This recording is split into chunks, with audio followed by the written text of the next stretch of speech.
Barty, we've talked about this. This is your second puppuccino this week. It's not the calories. I'm not that kind of dad. It's the precedent. You start with 2 a week, then it's 3, then suddenly I'm finding tiny espresso cups hidden under your bed. You've got an addictive personality, I can tell.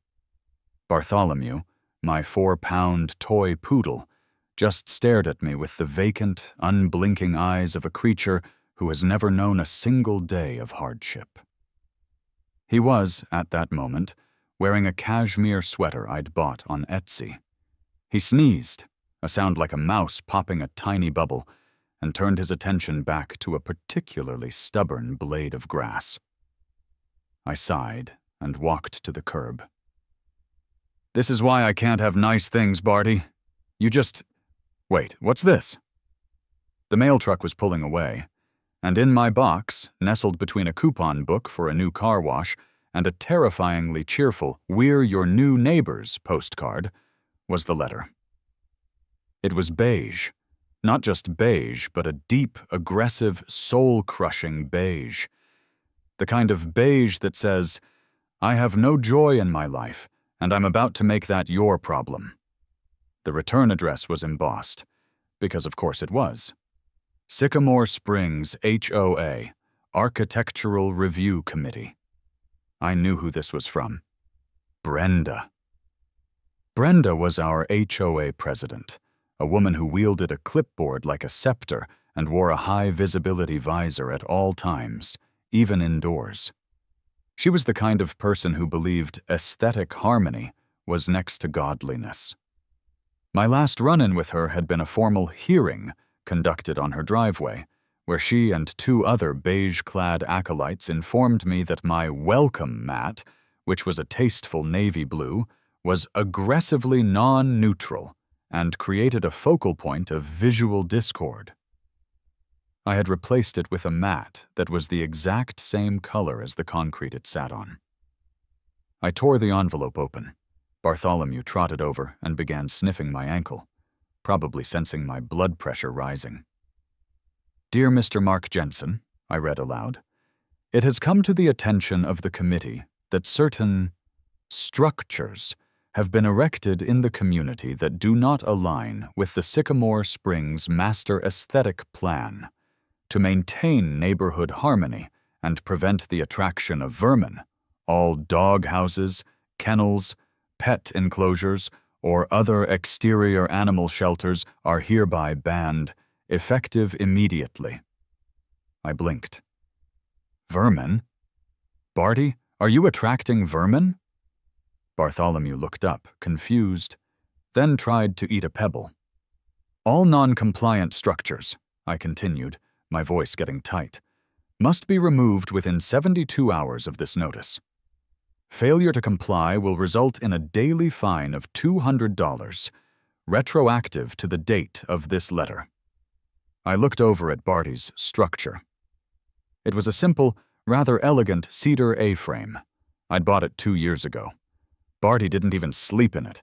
He mostly just sat on top of it, like Snoopy pretending to be a vulture.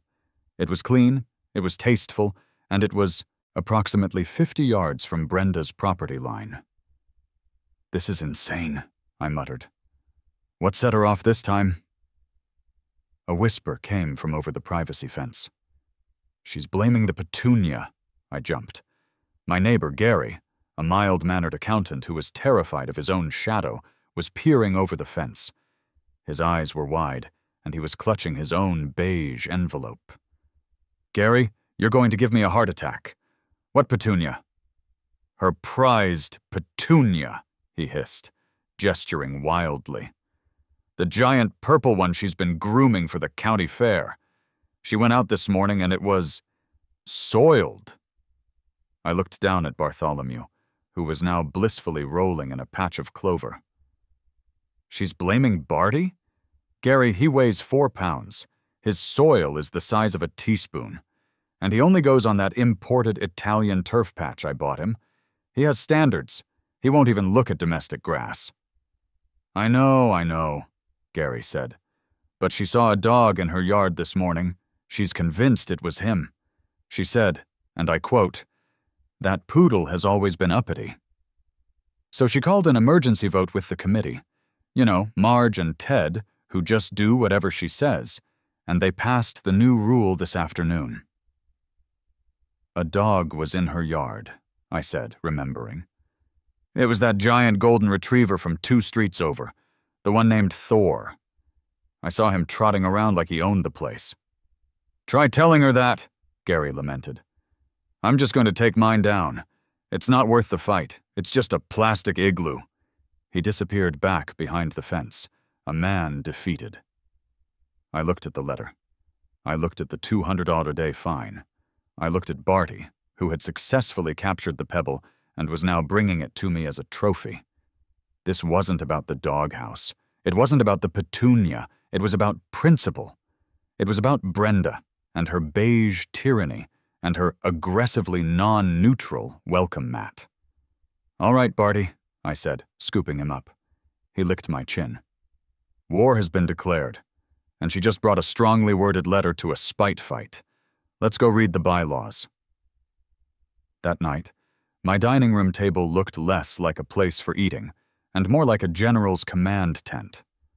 I had 3 essential items: a fresh glass of whiskey, Bartholomew, who was asleep on my keyboard, making a soft thwack sound every time his tail hit the spacebar, and the Sycamore Springs HOA covenants, conditions and restrictions.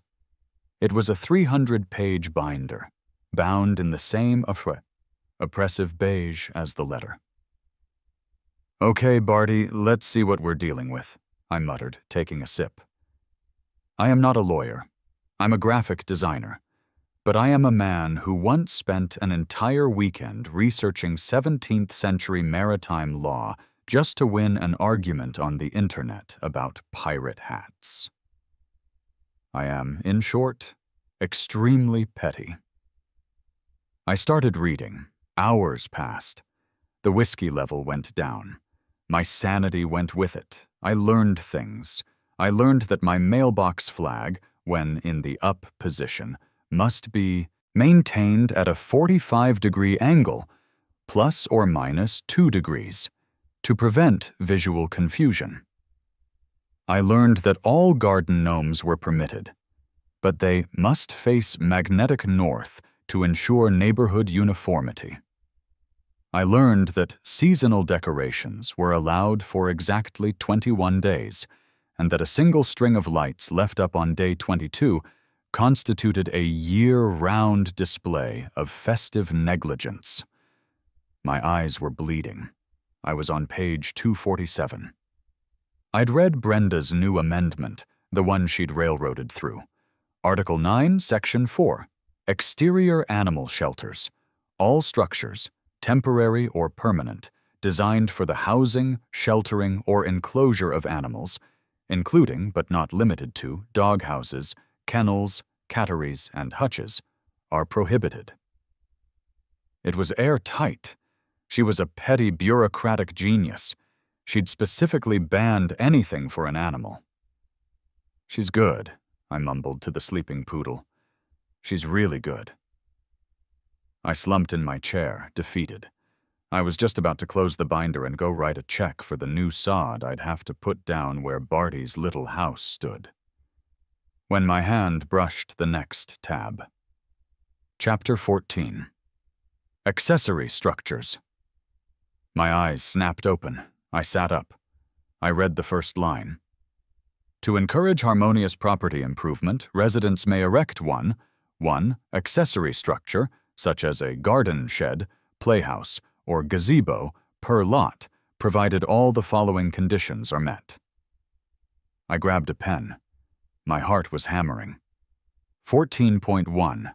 The accessory structure must not exceed 120 square feet in total footprint.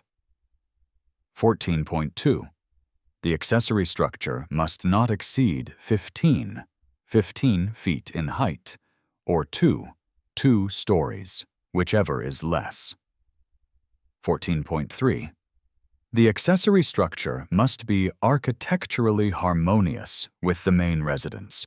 All exterior paint, trim, and roofing materials must match the main residence's approved color palette. 14.4. The accessory structure must be built on a permanent concrete foundation. I reread the new rule. Banned. Dog houses, kennels, shelters, designed for the housing of animals. I reread the old rule. Allowed playhouses, garden sheds, 120 square feet, 2 stories. A slow, dangerous grin spread across my face. Brenda's new bylaw banned dog houses. It said nothing about a 119 square foot, 2-story, architecturally harmonious playhouse that my dog just happened to enjoy. "Barty," I whispered, gently shoving him off the keyboard. "Barty, wake up. You're getting a summer home." I grabbed the nearest piece of paper, a cocktail napkin from the bar cart. I started sketching. A simple box? A shed? No, that wasn't a statement. That was just a structure. This needed to be art. This needed to be a monument to malice. I sketched a rectangle. 10 by 10. That's 100 square feet. Well within the limit. I added a steep, pitched roof. I added a second story. I added a covered porch with tiny, intricate railings. I added gingerbread trim. I added fish scale siding.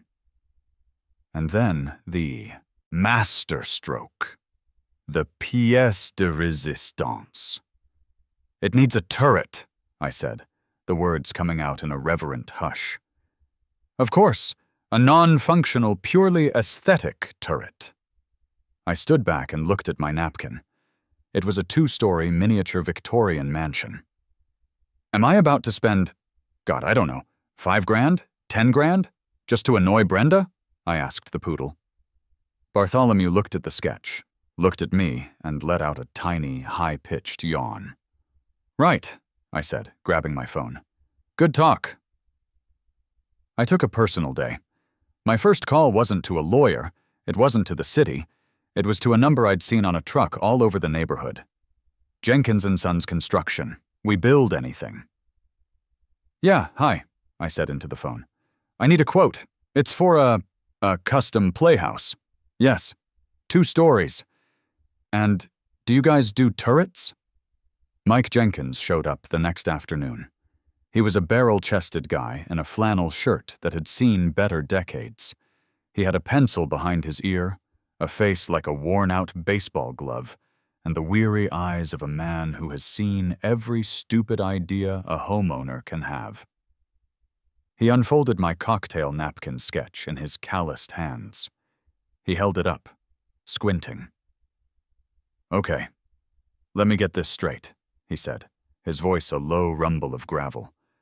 "You want a 2-story, Victorian, playhouse, with a turret."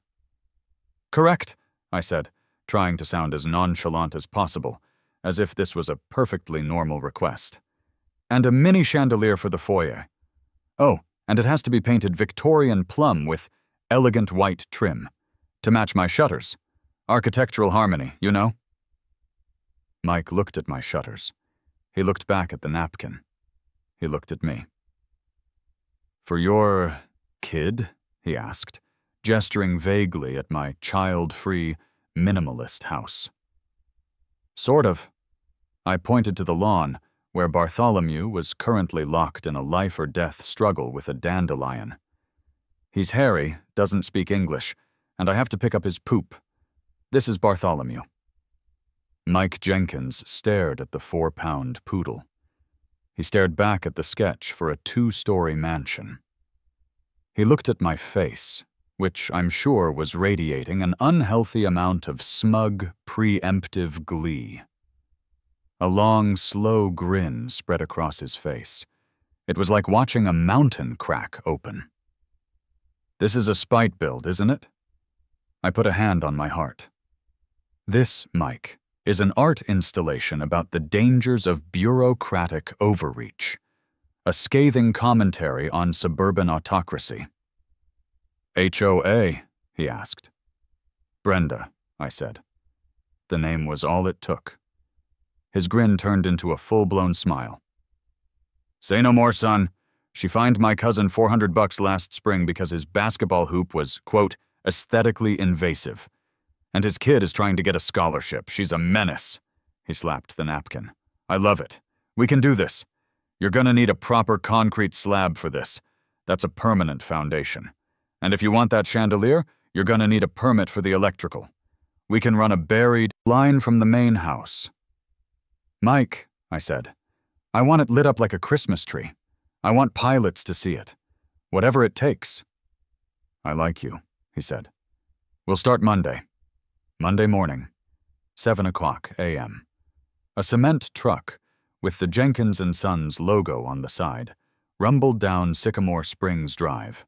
It backed up my driveway with a thunderous beep, beep, beep that I knew was at least 20 decibels louder than the bylaw for morning noise allowed. I was on my porch with a coffee, just watching. As if summoned by the sound of non-compliance, Brenda appeared. She was in her full power-walking gear. Visor, neon pink windbreaker, and a fanny pack. She stopped dead in her tracks on the sidewalk. She watched as Mike's team began building the forms for a 10x10 concrete slab, right where Barty's old house used to be.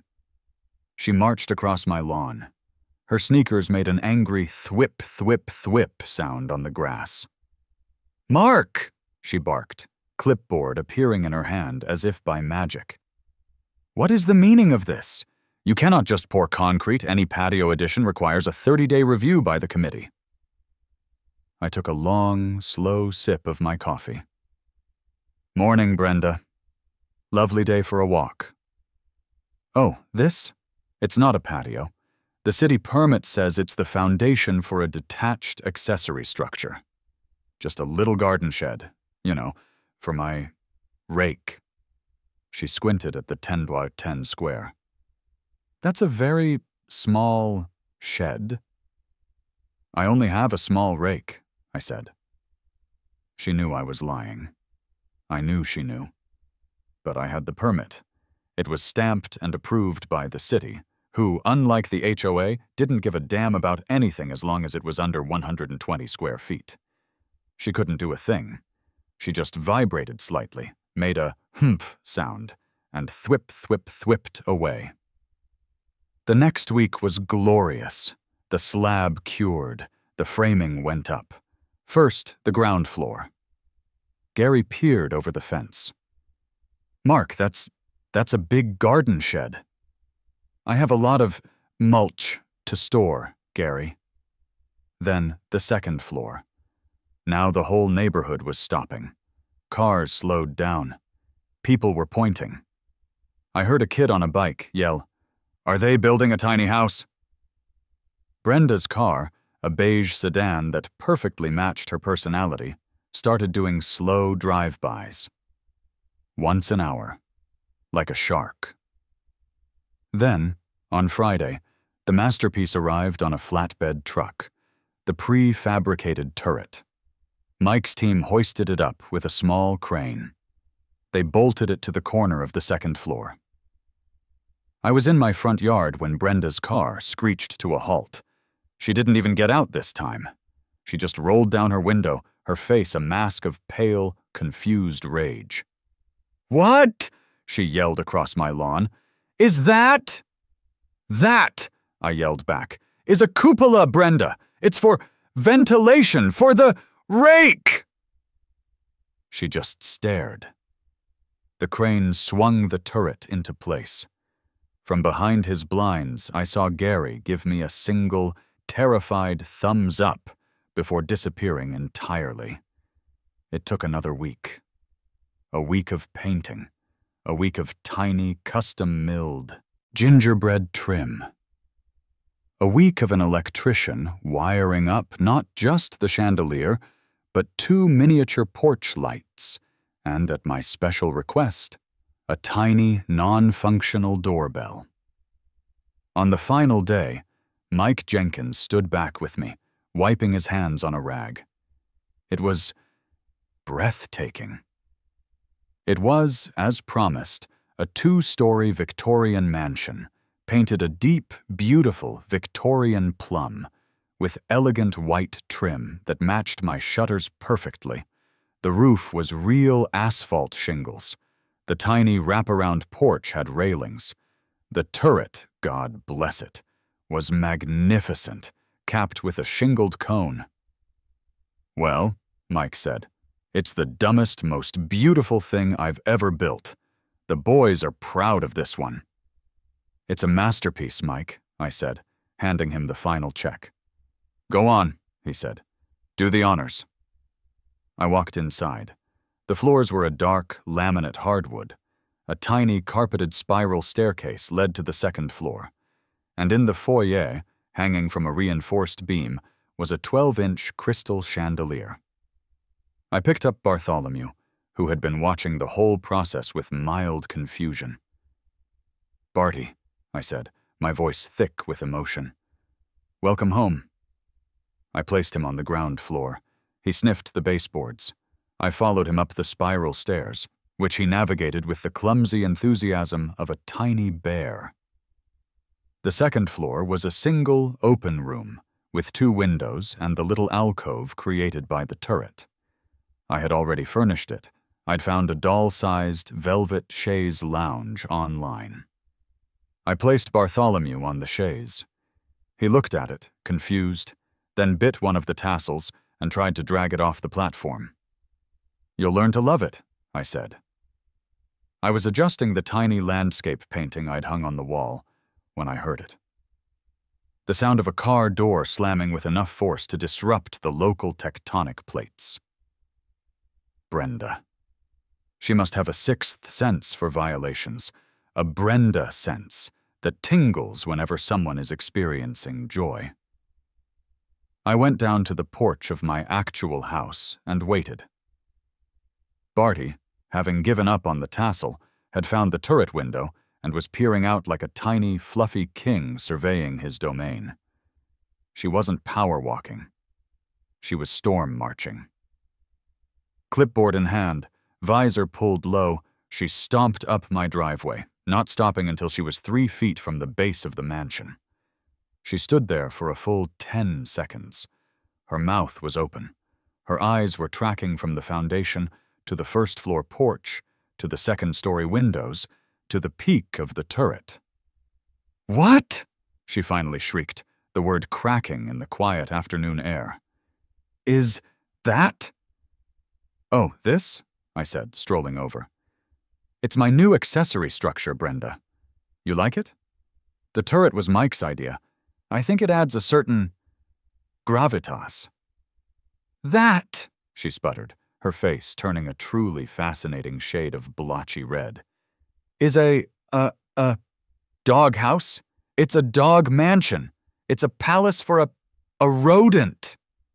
"Hey," I said, "watch it. He's a poodle. He's hypoallergenic." "I am fining you!" she screamed, fumbling with the pen attached to her clipboard. "I am fining you $10,000. Removal. Immediate. Violation of Article 9. I held up a hand. Whoa, hold on, Brenda. Let's not get litigious. This isn't a dog house. The bylaw you wrote, and it was very well written, by the way, very specific, bans dog houses, kennels, and shelters. I walked over and patted the plum-colored siding. This, as my permit clearly states, is a multi-story accessory dwelling. A playhouse, if you will. And it is 100% compliant with Chapter 14 of the bylaws you gave me. Her head snapped up. What? Let's review, shall we? I said, pulling my own dog-eared copy of the bylaws from my back pocket. Chapter 14.1 Must not exceed 120 square feet. This foundation is 10 by 10. That's 100 square feet. I've got 20 to spare. I ticked the point off on my finger. Chapter 14.2. Must not exceed 15 feet in height. Mike measured. We're at 14 feet, 9 inches, including the turret. We're good. Her mouth was working, but no sound was coming out. Chapter 14.3, I continued, must be architecturally harmonious. You'll note the paint, Victorian plum, is the exact same color as my pre-approved shutters. And the elegant white trim matches my pre-approved guttering. It's the very definition of harmony. And finally, 14.4, must be on a permanent foundation. That, Brenda, is $500 worth of reinforced concrete. I smiled. It's perfectly legal. It's a shed for well, I haven't decided. Maybe my tiny, tiny collection of antique dolls. Yes, that's it. It's a dollhouse. She was vibrating. She was flipping through her own binder, her hands shaking. She found Chapter 14. She found Article 9. She looked back and forth, the trap snapping shut in her mind. "There's a dog in it!" she finally shrieked, pointing at the turret window where Barty was now happily fogging up the glass. "That makes it a doghouse!" "Oh, Brenda, that's a dangerous logical leap," I said, tisk-tisking. "I have a dog in my main house? Does that make my house a doghouse? By your logic, you should be fining half the neighborhood for running illegal kennels." I leaned in. "Besides, this isn't his shelter. This is his leisure space. He does his poodling in here. It's a playhouse. He's playing. Can you prove he's not?" She couldn't. She had written the rule, and I had followed it. To the letter. She looked at the house. She looked at me. She looked at Barty, who let out a high-pitched, mocking yap.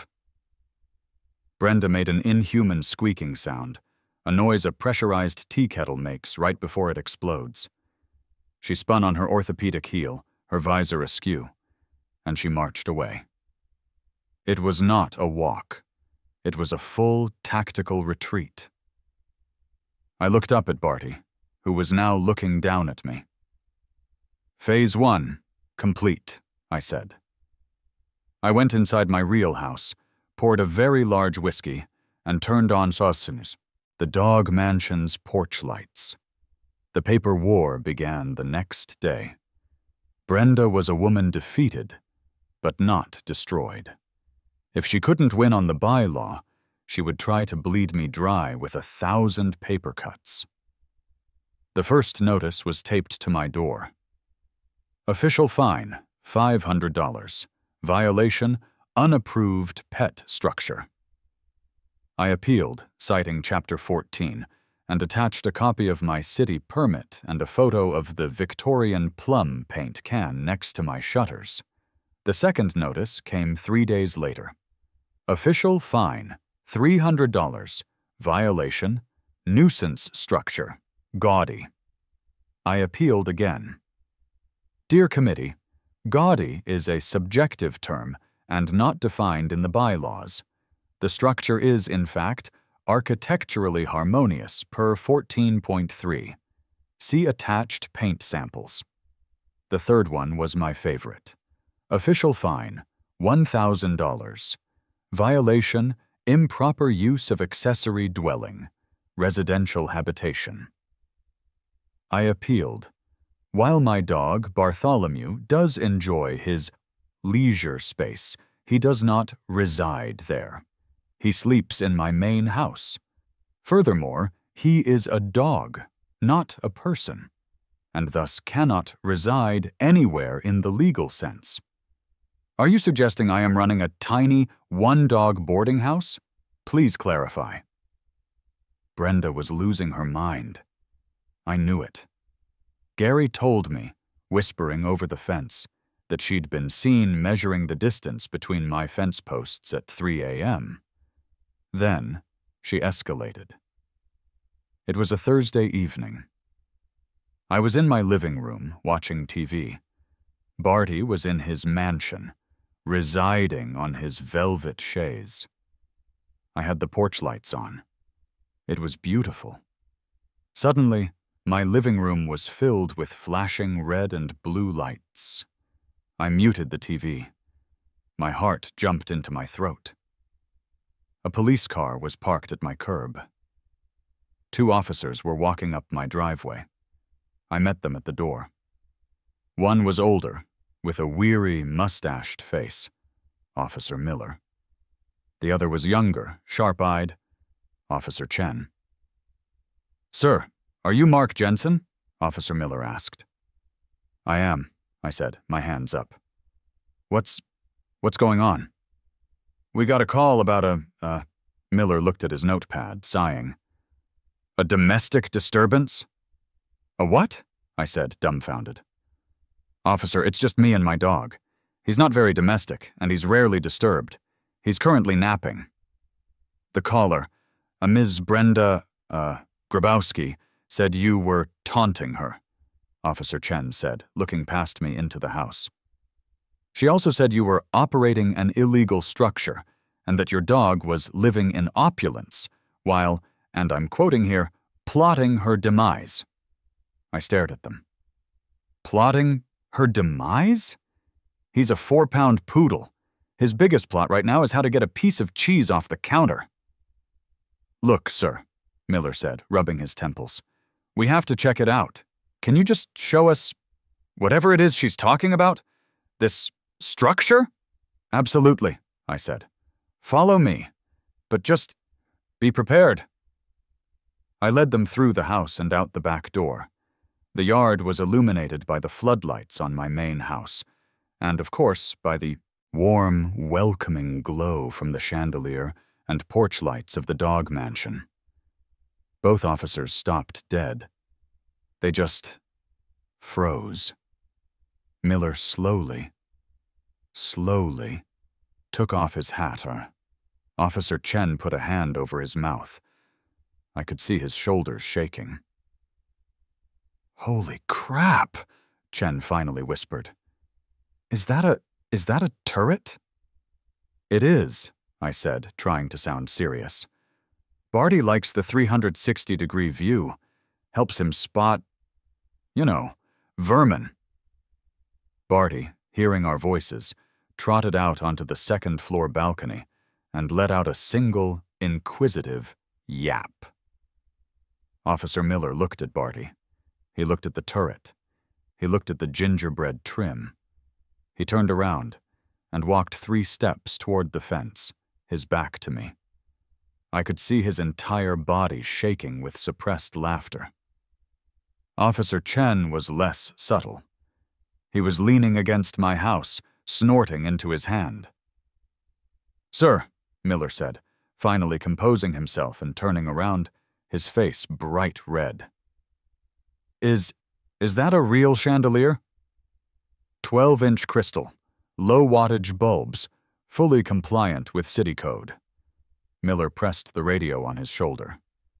"Yeah, dispatch, this is 5 Adam 12, code 4, no disturbance. This is a civil matter." He paused. "Yeah, it's a dog castle. No, I'm not joking. I'll be in the car." He turned to me, his mustache twitching. "Sir, your structure is incredible, but it's an HOA issue. It's not a police matter. Please try to, not taunt your neighbor." "I will do my best, officer," I said gravely. They left, and I could hear them laughing all the way down the driveway. Brenda had overplayed her hand. The story was too good. Someone, it was Gary, in a sudden fit of reckless bravery, posted a picture of the mansion on the neighborhood Facebook group. "Mark Jensen's new shed," he'd titled it. It had 400 laugh reacts in an hour. It got shared. And shared. My phone rang the next morning. "Hi, is this Mark Jensen?" a cheerful voice asked. "Speaking." "Hi, Mark. This is Cindy from Channel 5 News. We do a segment called What's Bugging You? We got a tip about a homeowner dispute in your neighborhood. Something about a doghouse. I looked out the window at the mansion. You could call it that, yeah. Well, she said, we hear you're in a bit of a dog fight? I grinned.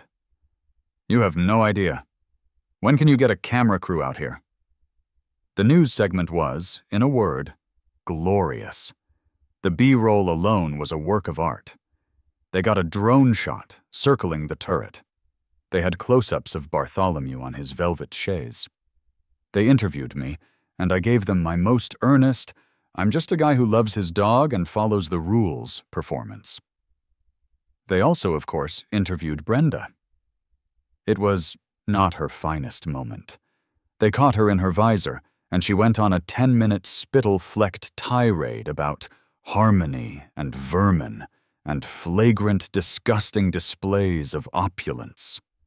The station just let her talk, intercut with slow motion, footage of Barty yawning.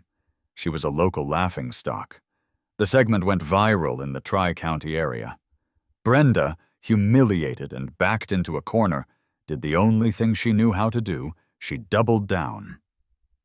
A new beige notice was taped to every door in Sycamore Springs. Emergency HOA meeting. Mandatory attendance. Subject, bylaw vote. Art Chapter 14.5. Prohibition of accessory structures for non-human use. She was trying to close the loophole.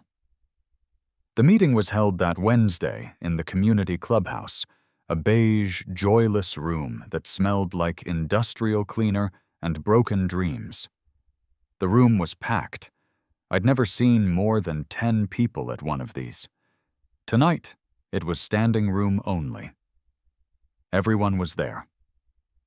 Brenda was at a podium at the front, flanked by Marge and Ted, who looked like they'd rather be anywhere else. I took a seat in the back row. Brenda gavelled the meeting to order. Thank you for coming.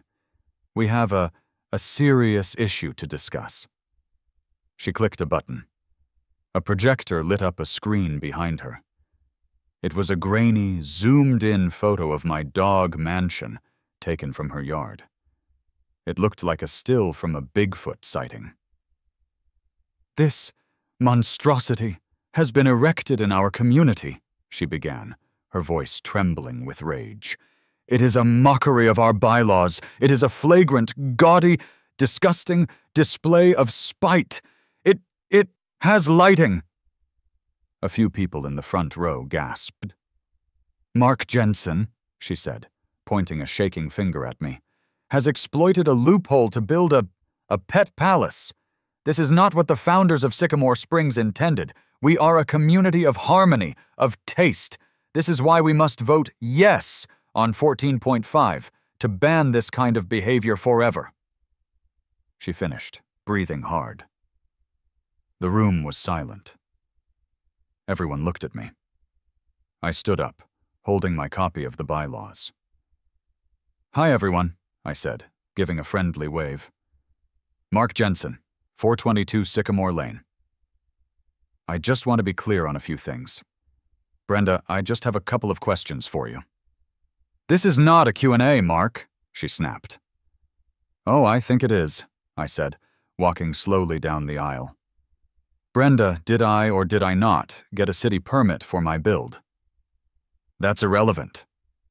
Did I or did I not build on a permanent foundation per 14.4? I asked, louder.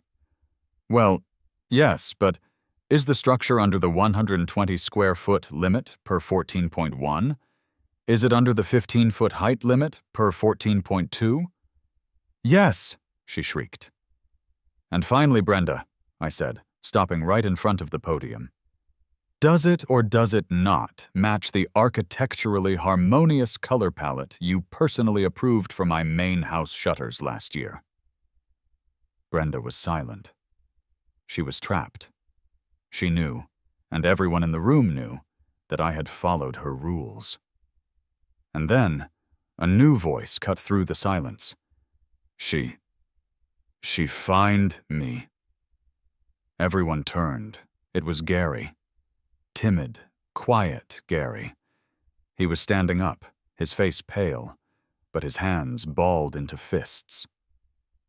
"She fined me $200 last month," Gary said, his voice shaking but growing stronger, "because my garden hose was coiled in a non-standard clockwise manner. She said it had to be counterclockwise." A murmur went through the room. A woman in the third row stood up. "She fined me. She told me my grandkid's sidewalk chalk was unauthorized graffiti and charged me for the power washing. She measured my lawn," a man in the back yelled, "with a ruler, and fined me because my grass was 3/8 of an inch too tall." Suddenly, the room erupted. The welcome mat incident, the trash can debacle, the non-uniform gnome fines, the aggressively colored wind chimes. Everyone had a story. It was a full-blown peasant revolt. Brenda was white as a sheet. Marge and Ted had physically slid their chairs 2 feet away from her. The HOA board was seeing a coup d'etat happening in real time. Gary, emboldened, pointed a trembling finger. This isn't about a doghouse. It's about you, Brenda. You've been running this place like a dictator. We're sick of it." A cheer went up. A board member, Ted, finally stood up and grabbed the gavel. "Order, order! Okay, I think we need a new motion." He looked at Brenda, then at the angry crowd. "I move," he said, "that we table motion 14.5, indefinitely." "Seconded," yelled half the room. "All in favor?" "Aye." The roar was deafening. "All opposed?" Brenda just stood there, defeated. "Motion passes," Ted said, wiping his brow. "And I'd like to make a new motion, a motion to amend the HOA charter to require a 2-3 majority vote of the entire community for any new bylaw, not just the committee." The vote was unanimous. Brenda's reign was over. She had been, in effect, legislatively neutered. She just gathered her binder and fled the room. The sun was setting. I was sitting on my back patio, drinking a very cold, very well-deserved beer. A new addition glinted on the roof of the dog mansion. I'd had Mike Jenkins come back and install a custom-made copper weather vane. It was shaped like a toy poodle. I heard a small yap. I looked up. On the second-floor balcony of his Victorian mansion, Bartholomew was sitting on his tiny velvet chaise, which I'd dragged outside for him. He looked down at me. The warm glow of the chandelier clicked on. Timer activated. The 2 porch lights flanked him like tiny spotlights. He was the king, and this was his castle.